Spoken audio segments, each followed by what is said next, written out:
Today, I'm going to tell you a story of success. Free beat. Hey, how's it going, everybody? Welcome to Free Beat. Today's patron shout-out goes to Mike Pounder. Thank you so very much for the support. Let's get started. So, a story of success. My own success, in fact. This video isn't really about a particular piece of gear, although one does come in and play the hero. No, instead, this video is more about longing for a feature for a very, very long time and realizing that I finally have the means to achieve it. Let's go back in time to about 2008 or so. Out of high school, I was already well into my career as a drummer, and I had purchased my first electronic drum module, a used Roland TD8. Don't worry, I'm not going to bore you with drum module stuff. I know it's kind of boring. All I'm going to say is that this drum module had a particular feature, and while I don't have that TD8 module here at the studio, I do have this TD10, which is very similar. The feature was simple. Some of the pads on some of the kits had melodic sounds assigned to them in addition to their drum sounds.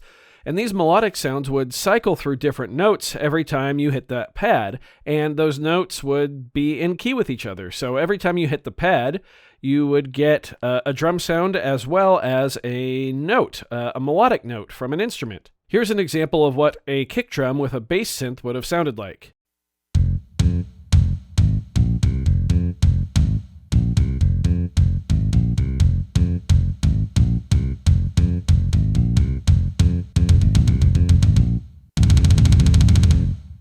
I have honestly never stopped thinking about that little feature. And even though I have a much more modern Roland drum module now, this is a TD17, it does not have that feature. I think the higher end ones, like the TD50 still have it, but I mean, that module costs like $3,000 by itself. Not about to get that. Instead, I tried to recreate the feature. And I did find a few solutions that used a computer and a DAW, but if you know me, you know I don't really enjoy using the computer that much, so I wanted a solution that did not involve a computer. The first time I tried to recreate it was when the Microfreak got random mode for its key tracking / ARP modulation source.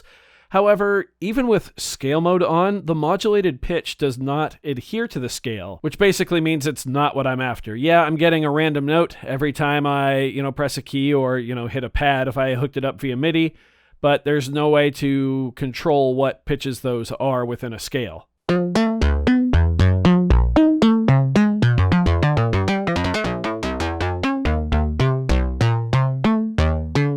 I also tried this on the 1010 Fireball and the Razzmatazz, but there just wasn't a way to get it working exactly like I wanted.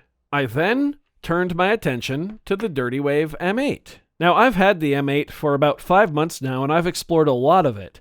But until very recently, I did not realize that the M8 would completely work for what I wanted it to do. Now, I originally set this up very similarly to the Microfreak, but instead of using key tracking / ARP, I used an LFO for the modulation source, I sent it to pitch, and I set the shape to random. I then tried to match up the frequency with how long I figured a note would last for with the volume envelope, and I was indeed able to get random pitches to play every time I triggered the instrument.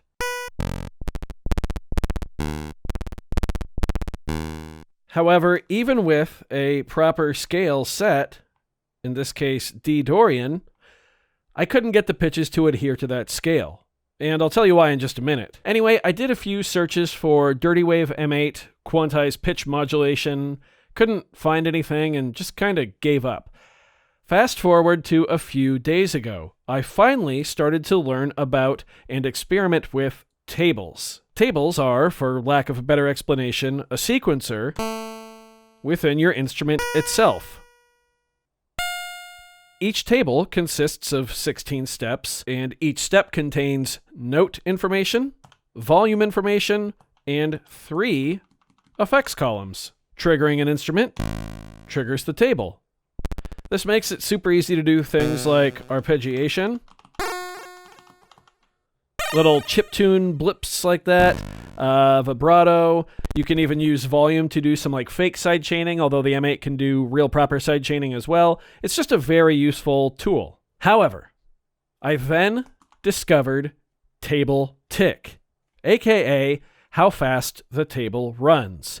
This is where my brain started thinking about my weird little random note journey and desire. After a bit of digging, I realized that you can change the table tick to 0, 0, which only progresses the table whenever the instrument is triggered.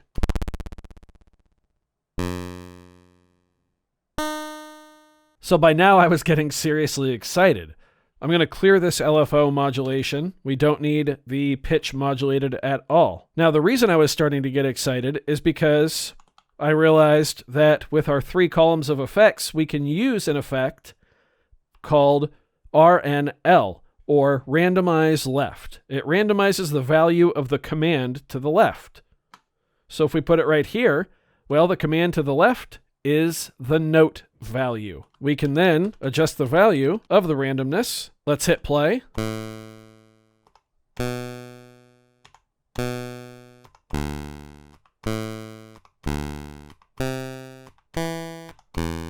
And as you can tell, all of those notes are random, but they are within D Dorian.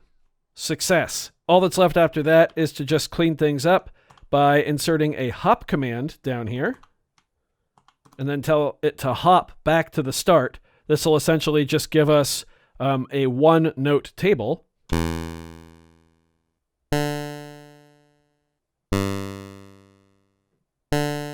And if we go back to the phrase screen and just trigger the instrument,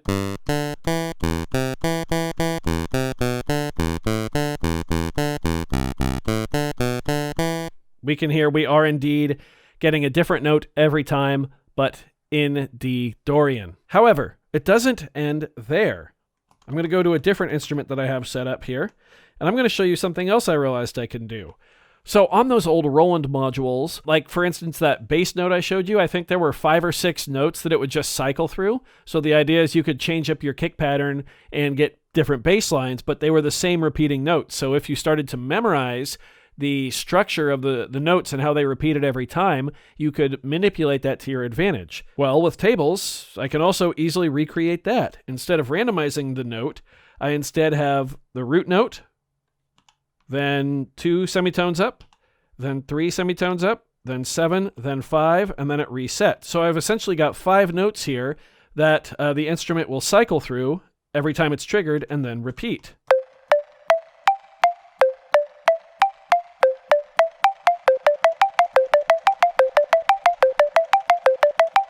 I also did that for instrument 3 here. If we look, I believe we've got 6 notes here. Let's have a listen.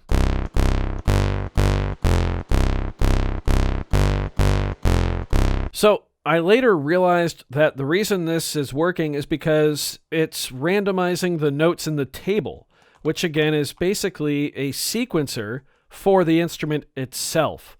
Before, I was trying to randomize the actual pitch of the instrument, which won't quantize to anything. So I immediately set up these 3 instruments that you've heard in the M8 and plugged in my Roland TD17 brain to the M8 via Midi, only to realize that the TD17 does not allow you to have different pads on different MIDI channels, which is how you control different instruments on the M8. So I will have to upgrade my drum module in the future to a higher-end model if I want to make that work.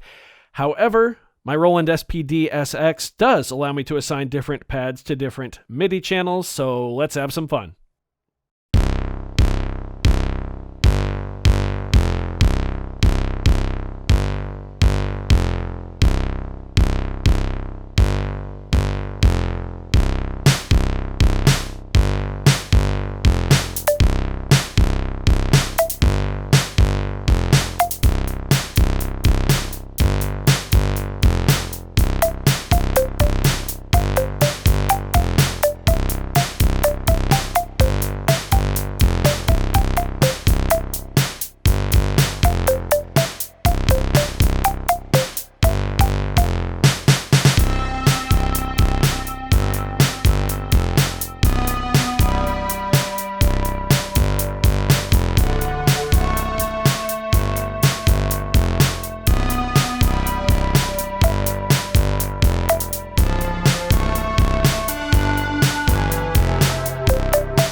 Okay, so I know that wasn't great, but I barely just got these instruments set up a couple days ago, and I've barely had any time to play around with them on the SPDSX, but you can see the potential here, hopefully. So many cool one-man band type things that are possible with this, and I can't wait to expand on it and take it further. I do hope you enjoyed this story of success. I've been after this feature for a very long time, and it feels really great to once again have it, and to have so much more control over it than I've ever had in the past. So I hope you like this one. If you did, be sure to leave a like on it. If not, you can always leave a dislike. That's okay too. Doesn't hurt my feelings. Just makes me try that much harder next time. Either way, be sure to hit that subscribe button, ring that notification bell. Thank you all so very much for being here. Thanks for watching. We'll see you next time. Bye.